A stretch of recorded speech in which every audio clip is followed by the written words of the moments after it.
this man we have to talk to today, or we are talking to today now, is someone who started in the 80s.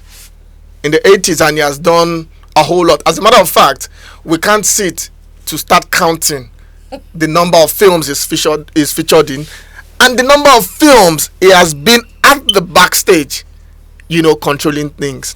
And I'm talking about no other than Mr. Francis Onwochei. Oh, God. Why did you I wanted you to complete it. I didn't get that. We should have rehearsed this, Baron. It's not for someone like Mr. Francis that we should be doing this, but never to be cut on fresh. So, welcome, Mr. Francis. You're welcome. Thank you very much. Thank you for being here. So I'll fire the first salvo. As I said from the introduction, you started in the 80s, and I know that it was with the theater. I want to know, when did you move to movies, which was VHS then, and the progress? I want to have an idea when you thought, okay, let me join, because I know that quite a number of theater people want to stick with that stage and find it difficult, not like totally difficult, but they're not so comfortable. Transition. Exactly. So okay, thank you very much. To be honest, you're right. The theater tradition soaks you in to the extent that you technically undermine television. And don't forget, at the time and this is the mid 80s, at the time television was not so big. We all just had NTA, and so, but I was one of the earliest people amongst my colleagues who thought, this stage matter, we'll have to put one leg here and then one leg there. And so, don't forget, at that time, later in the years, you had, television series like Legacy by Daba Obioha, written by, Ralph Wadike. You had, later on, you had Zebe Jiru's Ripples, and I was there. Yes. There was Amaka Igwe's Checkmate, and I was there. And so you see, while stage is going on, television is going on, but it was very glaring to everyone that television was going to get bigger, get better. We were earning better on TV. You're known by more people, but the work is on stage, and so it's actually a marriage. And I tried to establish myself in the two, and I'm glad I did. At the time, I did. Okay, I know that you're not the one cut out for the fame. I know that because I've seen you do several things, and I know that if it was about just to be an actor and be out there, that is not for you. So now I understand where you're coming from and why you have that mindset. So it takes me to acting as a whole, either stage or film and all that. Was it by chance, or it was something you planned for yourself? Because we had Femi Adebayo last week who said all the things he did in life was planned. It was what he wanted, so he had his plans. I was going to do this at some point. I was going to do this. What was it for you like? To be honest, mine was not. And I can trace it back to secondary school. I was very active. I was a very active playing football, playing principal corps, representing Lagos State Academicals and the rest. I even was screened out of the Golden Eaglets that eventually won the cup. That's to tell you how much, so it was, for me, it was the disappointment of not being able to make that team, the Nduka Ugbade team. I just thought, what, that's it. Wow. And then I remember that in secondary school I was very good in literature, and my father helped me a lot because as a young boy growing up, I was very much at home with most of Shakespeare's plays, Julius Caesar, Macbeth. As a class 2 student, I could recite Mark Antony's speech on the death of Julius Caesar from beginning to the end. Wow. And so I just said, you know what? That just shows that I've got some art, and then I also was in literary and debating society in secondary school. So I said, okay, because I've not entered university, let me be doing theatre now, since football has rejected me. And that was when, I started going to the theatre often. My father's house was not so far from the theatre, Rilegum. Oh, okay. And then we could actually walk to the National Theatre. And so that's how I started with an Ansa Playhouse, and I just liked it. I just got sucked in, Of course, when we started performing plays, I stopped thinking there was any other thing to do, And so when it was time for my academic studies, because I was already acting, I was not so thrilled in now studying theatre, and so I studied surveying. But I knew that because I was to stay long in the practice, I thought to develop myself, doing postgraduate certifications in the motion picture environment. And so I was privileged, got scholarships at different levels of my life, went to London International Film School, specialized in aesthetics. I was privileged, got scholarship, European Union scholarship, to be in Dodgeville Television Training Center with project management. All my life has been on scholarship and privileges.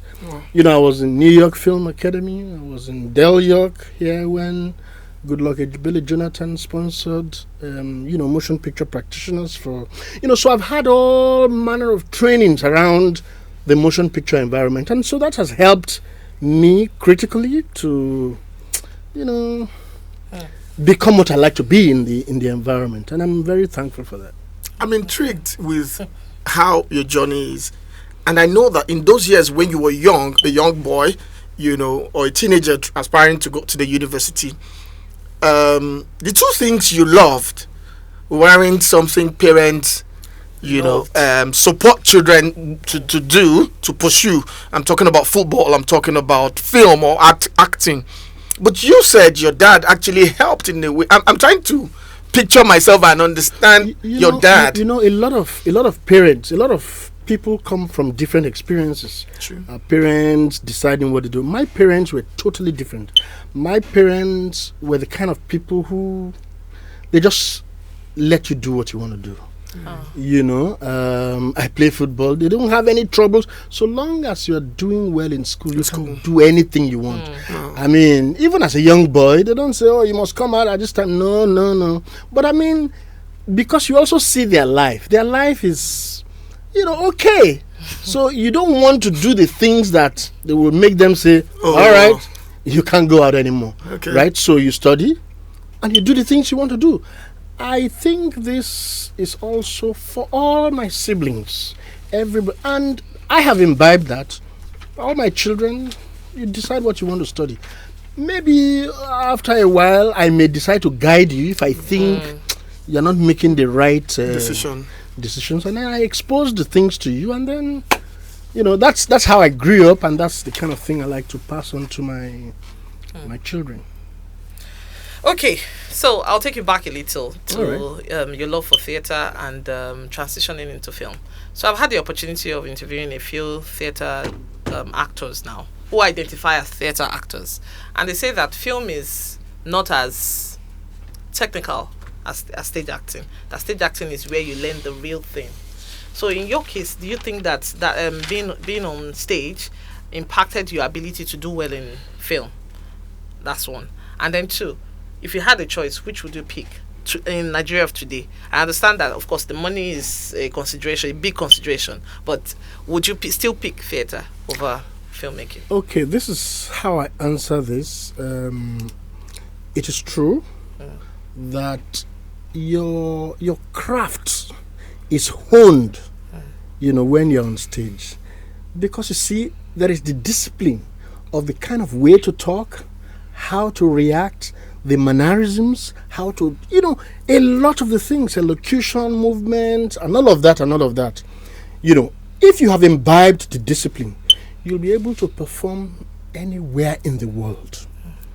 Now, when it comes to television, for people who are on stage, it's sort of an easy movement. What you just need to do is to maybe cut down on a few. A good director will, help you cut down. And when you have done it once or twice, just okay.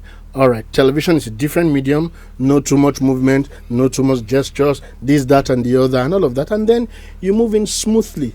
It becomes easy for a lot of us. Sometimes when you go on set and you see long lines, and then you'll see your colleagues who don't have that kind of background, when they struggle to how to get lines, you look at the lines and say, okay, piece of cake, and all of that, and many more. Now, what is talking about choice? Don't forget, I normally, joke with my friends that I was born on stage. So I have been so indoctrinated in the traditions of a stage performer. But I also know that I have done more television. I've done more television, and so the world has moved. The world has moved. I've done television as a director, as a producer, as a production manager. And in the last 5 years, I've basically worked as a project consultant on some big pictures. And so you can see the gamut of work. What's my interest? I like it. It's where I have made a home now in terms of television. But on one hand, on my left hand, you still have stage. Oh, come on, a few years ago, just about 2 years ago, I was on stage again after a long time. That's with Bolanle Austin Peters, Motherland. Okay. Yes. It was a musical, and I was a leading male, and I thought I had a fantastic time. And so when they invited me again, I said, no, it cannot be all the time. It cannot be all the time. I mean, stage takes because more the time that you give Yes. is heavy. And the money is not so much, not because they do not want to pay, but you can just see the arithmetic. Reality. The money is not there, So yes, that's how I answer that. Okay, so you mentioned the number of trainings that you have had. You've had one of the most extensive level of trainings that I've been privileged to hear of in Nollywood. Now, there's this debate that we've had ongoing on the show, that we've said that Nollywood should have some entry point, because not everybody wakes up, or somebody will just wake up one day and say, oh, I'm a Nollywood actor, and the world will accept them just because they've been in one film or the other. Do you think that there should be some entry point, some level of training for every actor that comes into the industry? Most of the best actors you have in the world, be it Nigeria, UK, US, there is some measure of training. You may enter without training, but you will just, you can just do so much, without training. And therefore, I'm a child of training. I mean, I grew up with training, and I do know the impact of training. When I was driving here to your studio, I passed one place, Customs. It's a Customs training school. So most of these people train themselves. You have military training school, you have police training school, you have police academy, you have lawyers train, doctors train, top professionals train. Why do you now think because you are in the creative environment you won't train? So if you don't train, how will you now then begin to understand some of the key elements that you want to use to, become great in your work? I was going to talk about the way we are going to progress in this environment. How can you even begin to do that without training? And so training is important. What I will not insist on is that, oh no, you cannot act until you train.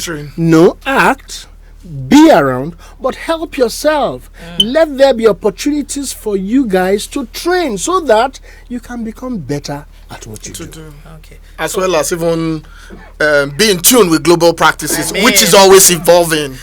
So, final question from me, because we're out of time.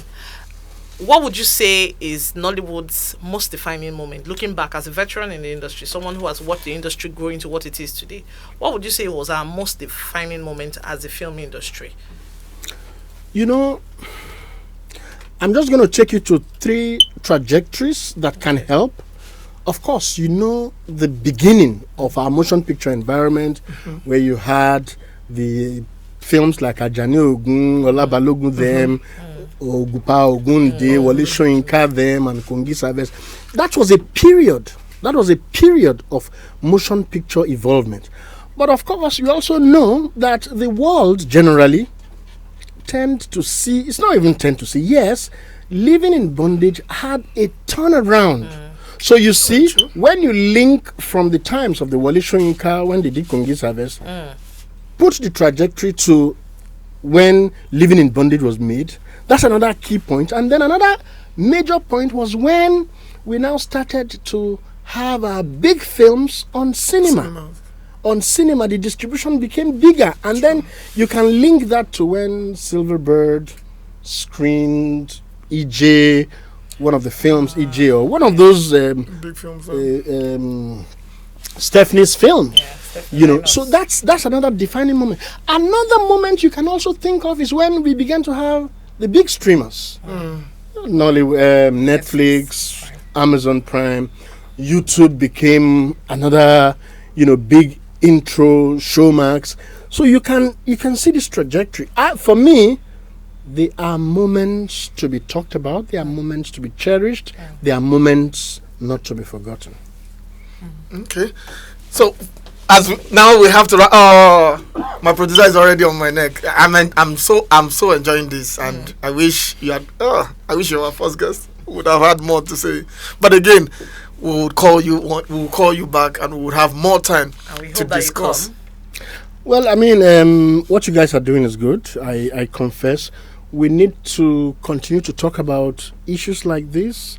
They have the body of knowledge for our listeners, and particularly even for the people who are in the practice. So well done, and keep doing what you're doing. Thank you very much. And that you've heard from the veteran.